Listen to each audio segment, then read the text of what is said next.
ছোট ভাই কি করছে, বড় ভাইয়ের কাছে উপস্থিত লাইট নিয়ে দেখলো যে ছোট ভাই ছটা মোটা খারাপ হবে। জিজ্ঞেস করলো যে কি ভাই, তো আমি কালকে দেখলাম যে তোর শরীরের চেহারা খুবই ভালো, আজকে এই দ্রুত ছটা মোটা পারে ফেলাইছিস। ভাই কি লাইটটা আমি আনতে যাইয়া যেখানে সেখানে মুখ খায় পরে যায় আমার মুখ ফাটে গেছে।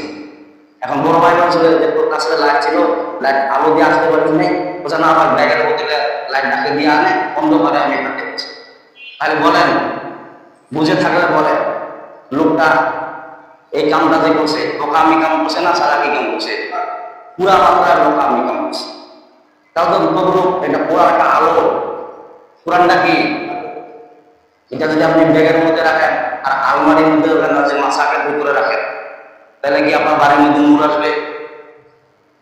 ওই যে কথায় কোরআন শরীফ রাখে দিছে আলমারির ভিতর, খালি রমজান মাস আসলে পরে আর বাকি পড়াশোনা করা হয় দরকার নেই। বলেন না নাউজুবিল্লাহ। কোরআন এটা এমন একটা জিনিস, যখনই আপনি পড়বেন অন্বেষণ করা শুরু করে দিবেন, তার মধ্যে আপনি ফলাফল কি পাবেন? আলোময় আলো। বাড়ির মধ্যে যখন কোরআন তেলাওয়াত হবে তখন খারাপ জিন বর্জিন আপনার বাসায় বসবাস করবে না, খারাপ জিনিস আপনার বাসায় থাকবে না। আর যেই বাড়ির মধ্যে কোরআন শরীফ তেলাওয়াত হয়, বিশ্বনবী যে হাদিসের মধ্যে বলেন ওই বাড়ির মধ্যে রহমত বরকত আল্লাহ সম্পূর্ণ দান করেন। আর আচ্ছা, আমরা কোরআন কোথায় কোন পর্যায়ে চলে গেছে? কিছু লোক আছে, লোক অনেক প্রকারের। কেমন অনেক প্রকারের? কেউ কোরআন পড়ে কি পড়ে নিজেও বুঝে না, জানে না, ঠিক কিনা বলে?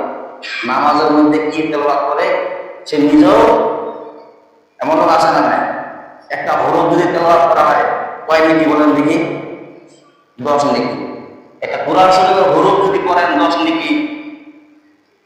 আর ইংরেজি বললেন, বাংলা বললেন,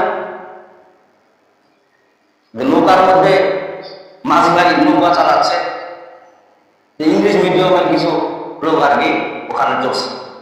চড়ার পরে মাঝে ভাগে বলতেছে, মাঝি ভাই কি যে আপনি বাংলা জানেন, বাংলা লেখাপড়া করছেন? বলছে না তো ভাই আমি বাংলা লেখাপড়া করি নাই। বলছে বাংলা দিয়ে আমি বন্যা খেলেন আপনি? মাঝি ভাই মন খারাপ, লেখাপড়া করে নাই, মূর্খ মাসি, নৌকা চালে ভাত খাই, বাস নৌকা পাই দিয়েছে। তো মাঝি ভাই আপনি বাংলা জানেন? বলছে না বাংলা জানি না। বলছে বাংলার মধ্যে আপনি বিদ্যাস বন্যা খেলেন? কিছু দূর যাওয়ার পরে বলতেছে ভাই আপনি কি ইংরেজি জানেন?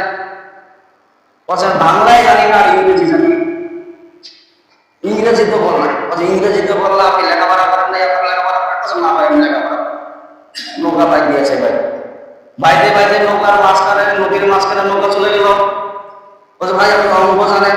বলছে গণিত জানি না। বলছে গণিত কাকে বলে ভাই? বলছে অঙ্ক নাকি গণিত বলে। বলছে ওইটাও জানি না। মাঝি ভাই গণিত তো জানেন, তাহলে আমি হিসাব নিকাশ করেন কেমন করে? যে কয় টাকা দেয় ওই টাকায় আমি হিসাব করি। বলছে হিসাবটা আমি জানি কিন্তু গণিত জানি। নৌকার মাঝখানে, নদীর মাঝখানে নৌকাটা চলে গেল, হঠাৎ করে আকাশের মধ্যে আকাশ মোটামুটি শুরু হয়ে গেল, নৌকার মধ্যে পানি উঠতেছে। এখন মাঝি ভাই বলেন যে আপনি কি, আমি বাংলা জানি না, আমি ইংরেজি জানি না, আমি গণিত জানি না, ভাই আপনি কি সাঁতার জানেন? সাঁতার? বলছে না আমি সাঁতার জানি নাই।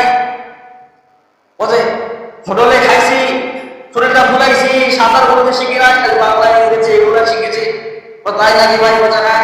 বলছে ওদিকে মাঝখানে এবার আসেন, আকাশ তো দুটা সরে হয়ে গেছে, আমার মা নৌকা মাথায় পানির তলে চলে যাবে। এখন দেখা যাবে আপনাকে ইংরেজি ভাষায় না বাংলা ভাষায় না গণিত ভাষায় না সাঁতার ভাষায়, বাস নৌকা আল্লাহ মাঝি ভাই হয়তো দোয়া করা করে দিলে শুরু করে দিতেন। বলেন না সুবহানাল্লাহ।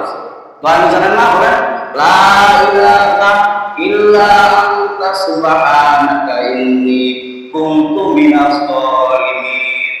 মাছের পেটে গেলেন হযরত ইউনূস আলাইহিস সালাম, মাছের পেটে দোয়া করলেন, রক্ষা করলেন কে? নৌকার মধ্যে মাঝি ভাই দোয়া পড়া শুরু করে দিলেন, বলতেছে লা ইলাহা ইল্লা আনতা সুবহানাকা ইন্নী কুনতু মিনাজ জালিমিন। ইমামে পাঠ করা শুরু করতে আছেন, আর ওদেরকে বলতেছেন ভাই আপনি সাঁতার জানেন না? বলেন না। বলে এবার দেখাবে আপনাকে বাংলা ভাষায় না ইংরেজি ভাষায় না গণিত ভাষায় না সাঁতার ভাষায়, ঠিক কিনা বলে? ওই মাঝি ভাই মনে করেন যে গিয়া সাঁতার ভাবতে আমার সাঁতার জানা আছে, বা ওই সাঁতার ভাই ভাই পার হচ্ছে। আর বাকিগুলো ইংরেজ মিডিয়াম, এরা কি করলো? পানি খাইতে খাইতে ফেরাউনের মতন পেট ঝুলাই দিয়া, টেপা মাছের মতন, মরা মাছের মতন ধুই বাসায় দিয়া মনে করে যাও সাঁতার কাটা লাগে না, এমনি পাওয়া গেছে। জীবন নিয়ে ফিরতে পারছে? রোজ কি আমাদের দিন আপনাকে ইংরেজি বাঁচাবে না, বাংলা বাঁচাবে না, টাকা বাঁচাবে না, আপনাকে কোরআন বাঁচাবে বলেন না সুবহানাল্লাহ। সে কোরআন মনে করে যে আপনার করতে জানি না, কোরআন কোনোদিন চেষ্টাও করি না। কোরআনের মধ্যে মনে করেন যে মত আছে, মাহারাজ আছে, কথা কি উচ্চারণ করা পণ্ডিতদেরও চিন্তা করেন, কল্পনার বরফ আছে। এই যে আপনি যে সেজদার মধ্যে পড়েন সুবহান রাব্বিয়াল, সুবহান রাব্বিয়াল আযীম, এখানে বা আছে, এটা বা কল্পনা পাঁচটি কত বাজিন্দাল, এই কল্পনা যেখানে আসবে ধাক্কা দিয়া করতে হয় সুবহান রাব্বিয়াল আযীম, সুবহান সুবহান, এখানে কল্পনা করা লাগবে। এটা তো শিখলেন না আপনি, খালি পড়তেই আছেন। সবকিছু পুরো ধারা আছে, ঠিক না বলেন? যখন আপনি বলবেন যে ইংরেজি বড় অগ্রাহ্য করেন, তখন ছাত্র কি বলেন যে ভাই এত ভালো করে বলেন, ভুল গেলে এই যে এটা দিয়ে দিবে পড়া হবে। তখন কোরআনের একটা মজা আছে, বলেন আল্লাহ পাক বলেন কোরআন তারতিলা, কোরআন শরীফ তোমরা তারবির সহকারে পড়ো, মানে মন মাখারা উচ্চারণ করে পড়ো, বলেন না সুবহানাল্লাহ। তারপরে বলেন না যে আমি কোরআন পড়া জানি না, মনে করেন যে আমি পড়া বাদ দিয়ে দিই। বিষ্ণু যে হাদিসের মধ্যে বলেন যারা কোরআন পড়া জানে না, কষ্ট করে পড়ে, তাদের আমল নামায় ডবল সওয়াব আমল লেখা হয়, বলেন না সুবহানাল্লাহ। একটা হলো কষ্ট করার সওয়াব, একটা হলো কোরআন সওয়াব। সাহাবীরা বুড়া বছর কোরআন শিখেছেন, মুরব্বী হয়ে কোরআন শিখছেন, আর আপনি এমন মুরব্বী হয়ে গেছেন করতে লজ্জা লাগে। কোরআন পড়ার মধ্যে কোনো লজ্জা আছে না? ডাক্তারের কাছে যান, লজ্জা করেন। গোপনীয় যদি আপনার কোনো রোগ থাকে আর ডাক্তারের কাছে যান, বলেন যে গোপনীয় রোগটা বলবো না, ওষুধ দিবে, ডাক্তার ওষুধ দিতে থাকিবে আর আপনি খাইতে থাকিবেন, রোগ মধ্যে ভালো হবে নাকি মেন জায়গায় ওষুধ। আর যখন আপনি ভাঙে চলে বলবেন তার মানে কোরআন শিখতে আপনাদের লজ্জা নাই। সাহাবীরা বুড়া বয়সে কষ্ট হয় কোরআন শিখছে, আর আপনি ধরলে শোনা মাতে এটা কি করে বলতে পারেন? ইমাম সাহেব যদি শিখিতে গেছে, আপনি নামাজ শোনা আমাদের শোনা কেন সই দিন, ভয়ে ভয়ে দাঁড়া, ঠিক কিনা বলেন? মসজিদের ওরকম কাহিনী হয়েছে, সেক্রেটারি মসজিদের সভাপতি, এই মসজিদে নামাজ আগে মসজিদে কাহিনী হয়েছে, নামাজ পড়ার পরে ইমাম আমার জন্য গেছে, কোনো মানে ছুটিতে চলে গেছে, বাজারে কোনো একটা কারণে গেছে, বাস টাইম হয়ে গেছে, মাগরিবের রক্ত হয়ে গেছে। এবং সেক্রেটারি বলতে আছে কিসিয়ার গোটা তো সভা বলছে নামাজের পড়া কিনা নামাজের এক কথা আল্লাহ রাস্তায় একটা সূরা বলতে না, আরো জন বাজে খোদার মুসলমান একটা সূরা জানে না, আরো জন বাজে আসলে নামাজ চলে পরে দিন হয় মাগরিবের সূরা হয়নি, মানে বুতাবুকি লেস বলছে আসরের নামাজ হলে পড়া কিনা, বলছে কেন, বলছে না মারাইফতের নামাজ, ওটা জাহেরি নামাজ মনে হয়, আসরের নামাজ বলে মারাইফতের নামাজ বলেন না, নামাজ বুঝলা ওটা কি মারাইফতের নামাজ, ওটা পরকাশে নামাজ, এর সূরা কেনা গোপনে বার করে গেল, কাজে উঠিবার বসিবার জানা কিন্তু সূরা কেনা নামাজ বুঝলা। কোরআন শিখার দরকার আছে না নাই? কোরআনটা কি আমাদের দিন আপনার সুপারিশ করবে, কি করবে কি করবে, কোরআন শরীফ সুপারিশ করবে, কোরআন যদি সুপারিশ করে আপনি নিশ্চিত জান্নাতে চলে যাবেন, বলেন না সুবহানাল্লাহ। কোরআন মানে কোরআন আছে, কোরআন মানে এটা, কোরআন না বলে এটা, কোরআন কোরআন শব্দটা তো পড়ো, তোমরা পড়ো। কোরআনটা কি আমরা আল্লাহ নাযিল করেছেন, এখান থেকে শিক্ষা নাও তোমরা, কোরআন শরীফ পড়ো।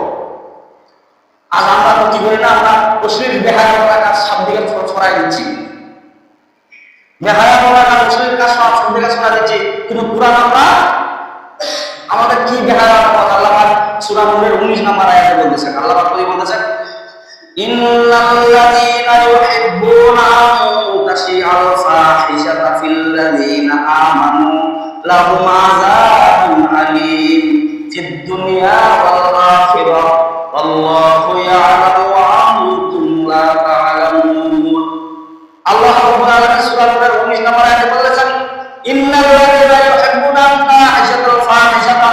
আন তাশিআল ফাহিশাতা, ইন্নাল্লাযীনা নিশ্চয়ই সমস্ত লোকেরা ইউহিব্বুনা যারা মহব্বত করে ভালোবাসে, আন তাশিআল ফাহিশাতা ফাহিশা কাজ করে দেওয়ার জন্য, বলেন না নাউযুবিল্লাহ, বেহায়া কাজ অশ্লীলতা কাজ ছড়ায় দেয়। এখন আমরা বলতে পারি ফাহিশা কাজ কেমন করে ছড়ায় দেয়?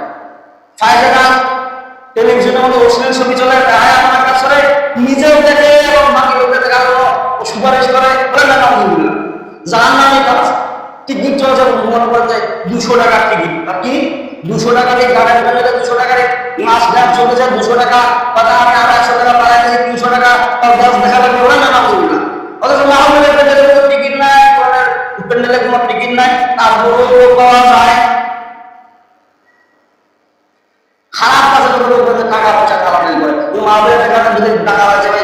পয়সা দিয়ে দান করেন, খুঁজেই পাওয়া যাবে।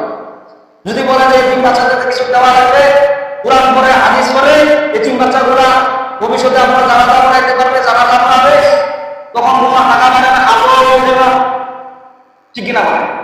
আর যখন গানের বেলে কোনো খারাপ কাজের বেলে হয়, তখন মৃগের রাখেন ইয়ানে ওখানে বেরোর টিকিট বিক্রি হয় 250, 300, 500, উনি আরো বাড়ায় দেয়, বলেন না? তো অশ্লীল কাজ নাকি ভালো কাজ? বলুন দেখি, খারাপ কাজ না? আল্লাহ কথা বলেন ইন্নাল্লাযীনা নিশ্চয়ই সমস্ত ইউহিব্বুনা আন তাশিয়াল ফাহিশাতা, যারা ফাহিশা কাজ, অশ্লীল কাজ, বেহায়াপনা কাজ, যারা সহায়তা দেয়, যারা টিকিট দেয়, এই সমস্ত কাজ যারা করে, আল্লাহ বলেন ফিল্লাযীনা নিজেও করে এবং ইমানদারদেরকেও টাকায় কাটেন বেঞ্জের মধ্যে। নাউযুবিল্লাহ, বলেন না নাউযুবিল্লাহ? নাউযুবিল্লাহ মুখ পারে না নাকি? ফায়দা কাজের কথা নাউযুবিল্লাহ পারেন, সুবহানাল্লাহ। কারণ গানের বেঞ্জের কথা গেলে তো পারবো না, নাউযুবিল্লাহ। নফসকে আপনি জুলুম করতেছেন, নফসের প্রতি কি করতেছেন? জুলুম করতেছেন। ফায়দা কাজের প্রতি আপনি মহব্বত করার কারণে আপনি নফসের প্রতি জুলুম করতেছেন। আর কোরআনের প্যান্ডেলে, মাহফিলের প্যান্ডেলে যদি আপনি যান, নফসকে আপনি পরিশুদ্ধ করেন, আল্লাহু আকবার, সেখানে কোনো খবর নেই, সব খবর ফায়দা কাজের দিকে। আল্লাহ বললেন ইন্নাল্লাযীনা নিশ্চয়ই সমস্ত লোকেরা ইউহিব্বুনা, যারা মহব্বত করে, ভালোবাসে, আন তাশিয়াল ফাহিশাতা, যে ফাহিশা কাজ, অশ্লীলতা কাজ সরাইয়া দিয়া ভালো কাজ করে, ফিল্লাযীনা আমানু, এবং ওই সমস্ত লোকদেরকে ডাকে যারা ঈমানদার, হুজুরদেরকে ডাকে, হুজুর আপনি ছায়া আছে জীবন আর আপনিও চলেন গালে বলেন না আপনি। এই সমস্ত লোক বারবার গালে বাসে ডাকে, নিজেও খারাপ কাজ করে, ঈমানদারদেরকেও ডাকে, নামাজি লোকদেরকেও। ওই তোর বয়সটা কি হিসেবে কেউ যুবক বলছি, চল গালো চলে যাই, বুড়া বসে তোমার ঘুরি। এই সমস্ত মাতবার মার্কালো বাসে ডাকে, এই সমস্ত মাতবার মার্কালো ব্যাপারে আল্লাহ বলেছেন লাহুম আযাবুন আলীমুন ফিদ দুনিয়া ওয়াল আখিরাহ ওয়াল্লাহু ইয়ালামু মা কুনতুম লা তা'লামুন। আল্লাহ রাব্বুল আলামিন বলেন এই সমস্ত মাতবার নামক লোকদেরকে আমি লাহুম আযাবুন আলীম, যন্ত্রণাদায়ক শাস্তি দিব। কি দিব? যন্ত্রণাদায়ক শাস্তি। যারা নিজেও ফাহিশা কাজ করে, খারাপ কাজ করে, অশ্লীলতা কাজ করে, নিজেও করে এবং মানুষদেরকেও ডাকে, এটাকে মহব্বত করে, আর কোরআনের মাহফিলে মহব্বত করে না, ভালোবাসে না, কোরআনের ছাত্রদেরকে মহব্বত করে না, দেখিলে খালি হিংসা করে। এই ব্যাপার আছে কেন মাদ্রাসা না দেওয়ার কারণে স্কুল কলেজ গুলো আছে, এই ভর্তি করে দিয়ে গেলে স্কুল কলেজের ছাত্ররা এই মৌলবী গুলা মারে, বলেন না? আর মৌলবী মারে না, মৌলবী চিন্তা করে দিয়েছে, বলেন না? সুবহানাল্লাহ, কেমন চিন্তা করেছে? সে মারা যায়, তুই যদি মারা যায়, তোর বাপ যদি মারা যায়, 14 গোষ্ঠী জানাজা তোর সন্ধান করা যাবে, ঠিক না? মাথা ছাড় ইতিমের ছাত্র দিয়ে মানুষ ঢুকে পড়ে। আল্লাহ বলেন যে বাংলার লোকদেরকে আমি আল্লাহ শাস্তি দিব, কোথায় কোথায় শাস্তি দিব আল্লাহ কথা বলতেছেন। ওয়াল ফিদ দুনিয়া ওয়াল আখিরাহ, দুনিয়ার মধ্যে এবং আখিরাতের মধ্যে শাস্তি দিব। আল্লাহ বলতেছেন ওই সমস্ত লোকদেরকে যারা ফাহিশা কাজ করে, যারা নিজেও ফাহিশা কাজ করে, ফাহিশা কাজ করে মহব্বত করে, ভালোবাসে, জিহাদের কথা শুনে চোখটা মেলা যায়, জিহাদ কেন হুজুর গেলা কেন করিবে, জিহাদ করবো আমরা, ও যে কুণ্ঠে, ও যে মাঠক, বলে না? আরে জিহাদ, জিহাদ কেমন জিহাদ? কোরআনের যুবক জিহাদ নাই, ও বলে জিহাদ করে, খাটের মধ্যে জিহাদ করে স্ত্রীর সাথে, ও যে ওই যুবক বাড়া, বলে না? ভালো কাজে বলবো যে যদি দেখা হয় মোবাইলে জানে, চৌবাসে ধোয়া জানে, ওছে জানি না, ওছে তো সন্তান নাম হয়ে গেলেন, ধোয়া জানে না, উজুর ধোয়া জানে না, গোসলের ধোয়া জানে না, মসজিদ ঢুকার ধোয়া জানে না, আর ওটা খালি পেন্ডেলের ধোয়া জানে, বলে না? কান ঘোরা হয়, পেন্ডেলের ধোয়া কোনটা? ওছে হাদিয়া, হাদিয়া টাকা দিবা হবে, উঠেও হাদিয়া লাগে, হাদিয়া দেবো কাল লাগে, তখন করে হুজুরের পকেটে যেটা চলে ওটাও হাদিয়া, গানের পেন্ডেলে চলে ওটাও হাদিয়া, বলে না? আল্লাহ বলতেছেন, আল্লাহ বলতেছেন যারা ফাহিশা কাজকে মহব্বত করে এবং ফাহিশা কাজ, অশ্লীলতা কাজ সরাইয়া দেয় দুনিয়ার বুকে, তাদের জন্য আল্লাহ ওয়ালাহুম আযাবুন আলীম, যন্ত্রণাদায়ক শাস্তি দিবেন। আলীম মানে যন্ত্রণা, আযাব মানে শাস্তি। কেমন শাস্তি? যন্ত্রণাদায়ক শাস্তি, এমন ভাবে শাস্তি দিবেন আল্লাহ। এই যে গজব যে আসে, এমনি গজব আছে না, ও যে এটা দিবারে প্রকৃতির হাওয়া, প্রকৃতির হাওয়া, আরে প্রকৃতির হাওয়া মানে আল্লাহ তাআলা একটা গজব দিছে আপনি, ঠিক কিনা বল? এই গজব আপনি গজবের কাম করছেন। পুরাটার মা মিলে হাত উঠে না, ওখানে মিশনে দেখা যায় যে 3 বাচ্চাদের জন্য কারা কারা টাকা দেবে, হাত উঠি বাঁচায়। আর এখানে তো হালকা লাগে না, ওই নিজে আর করে দিয়া ওই যে গান শুনবে বলে না নাউজুবিল্লাহ। আলেমরা ইমামদাররা ডাক কিংবা করে তাহাজ্জুদ করে আর গালায় বিভিন্ন লোক তাহাজ্জুদ করে বলে না নাউজুবিল্লাহ। এবার ইমাম সাহেবের মুখের কথা খারাপ, আরে আপনারা খারাপ কাজ করেন না, আপনারা করেন সেটা খারাপ না, আর বললেই খারাপ। উলুল অবস্থায় বেরান খারাপ লাগে না, আর ইমাম সাহেব বললেই খারাপ। আল্লাহ বলতেছেন ওয়াল্লাহু ইয়ালামু ওয়া আনতুম লা তা'লামুন। আল্লাহু ইয়ালামু, এ রাসূল আপনি শুনে রাখেন, আল্লাহু ইয়ালামু, তাদের ব্যাপারে আমি জানেওয়ালা, লা তা'লামুন, তারা যে সমস্ত কাজ করে তারা জানে না। আল্লাহু ইয়ালামু, আমরা তারা জানি যে ওই সমস্ত লোক নেফাক থাকা লোক, মানে ফায়সা করা লোক, তারা দুনিয়াকে মহব্বত করে প্রধান মতে মানুষের টাকা মারে খাওয়া, সুদ ঘুষের এগুলোর মধ্যে মজা পায়, কিন্তু ইমানের মধ্যে বিশ্বনবী যে হাদিসের মধ্যে বলেন, যখন নাকি তুমি কোনো একটা কাজ করবা, ভালো কাজ, যদি মজা পাও বুঝতে হবে তোমার ইমানের পাওয়া আছে। আর খারাপ কাজ করে যদি ঘৃণিত মনে হয়, আর এখন তো খারাপ কাজের মধ্যে কি প্রতিযোগিতা শুরু করে দিয়েছে খারাপ কাজের জন্য, ঠিক না? আমি খারাপ কিছু বলি না, আর খারাপ কাজের প্রতিযোগিতা, পায়খানার প্রতিযোগিতা, কোন ভালো কাজের প্রতিযোগিতা, বলছে কেমন প্রতিযোগিতা, বলছে কে কত টাকা বেশি সুদ খাওয়া পায়। কিন্তু আমাদের প্রতিযোগিতা দান সত্তার মধ্যে নাই, কে কয় টাকা বেশি দিতে পারে মসজিদের মধ্যে, এটার মধ্যে নাই। গরিব দুঃখীর মধ্যে কে কয় টাকা দান করতে পারে, কে তিন মিসকিনের মাথায় হাত ধরে দিতে পারে। সাহাবীরা সাহাবীদের আমাদের প্রতিযোগিতা করতেন, আর আমরা এমন প্রতিযোগিতা করেন যে প্রতিযোগিতার মধ্যে সুদ ঘুষ হারাম সমস্ত বেহায়াপনা কাজের মধ্যে আমরা প্রতিযোগিতা করেন না। গানের ভিতরে সিরিয়াল করে, সিরিয়াল যেমন মাছ ধরে যেমন সিরিয়াল করে, ওরকম গানের ভিতরে সিরিয়াল, কিন্তু মাহবুবের ভিতরে সিরিয়াল পাওয়া যায়। সিরিয়াল কখন পাওয়া যায় হুজুর? মাহবুবের মধ্যে পাওয়া যায়। বলছে কেমন করে? বলছে যখন তোমার সবাই তোমার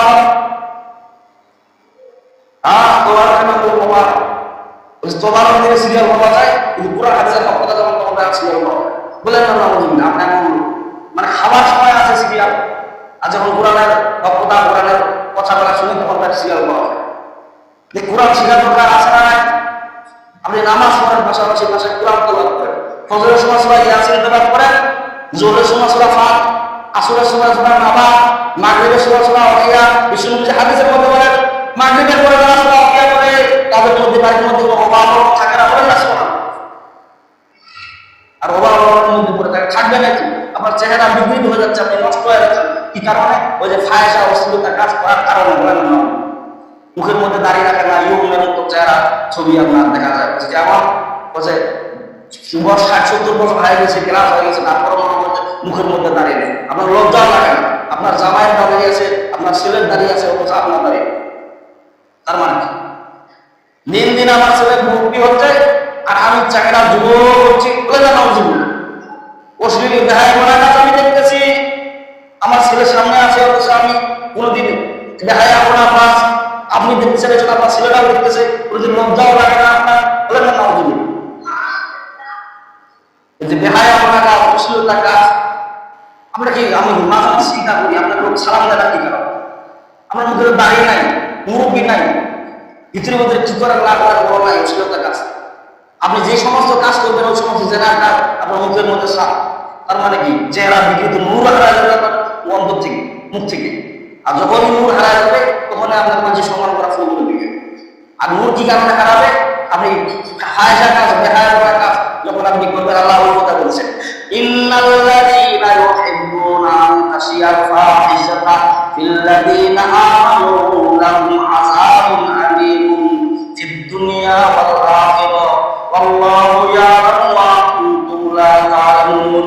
ইন্নাল্লাযীনা, সমস্ত লোকেরা, ইউহিব্বুনা আন তাশিয়াল ফাহিশাতা, যারা ফায়সা অশ্লীলতা কাজ ছড়ায় দেওয়ার জন্য মহব্বত করে, ভালোবাসে, ফিল্লাযীনা, এবং ঈমানদার করিয়া তামান্নি করে যে ওদিকে গানে করে নিয়ে যায়, লাহুম আযাবুন আলীমুন, তাদেরকে আল্লাহ যন্ত্রণার শাস্তি দিবেন। তার মানে কি? মুখের চেহারা গুলো ধরে নেবেন দুনিয়ার মধ্যে। আল্লাহ বলছেন দুনিয়া ওয়াল আখিরাহ, দুনিয়ার মধ্যে শাস্তি দিবেন এবং আখিরাতের মধ্যে শাস্তি দিবেন। আর দুনিয়ার মধ্যে নূর হারায় নিয়া তাদেরকে বিকল্প করে আল্লাহ শাস্তি দিয়া, মানে ছোট রকমের গজব দিয়া দুনিয়ার মধ্যে ছাড়াই দিবেন, আমার আখিরাতে শাস্তি দিবেন। কেন দিবেন? এই অশ্লীলতা বেহায়াপনা কাজ করার। কেমন এমন আছে না নাই?